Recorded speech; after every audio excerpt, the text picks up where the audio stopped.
12 pro charge হয় না, charger দিলে চার্জার অনেকক্ষণ বাইরে থাকে, দেখতে পাচ্ছেন অনেক বাইরে থাকে, অনেক ময়লা। এখন এটাকে ক্লিন করব। ক্লিন করার জন্য টুলজার নিলাম।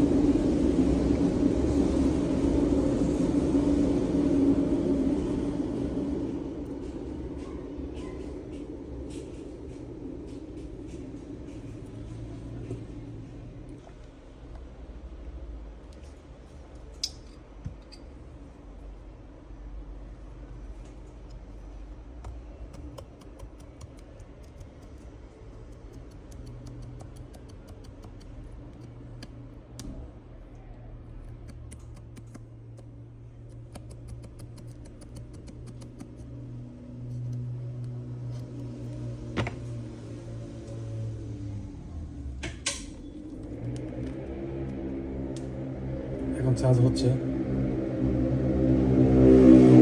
ফোনটি চালু হয়ে গেছে, চার্জ হচ্ছে।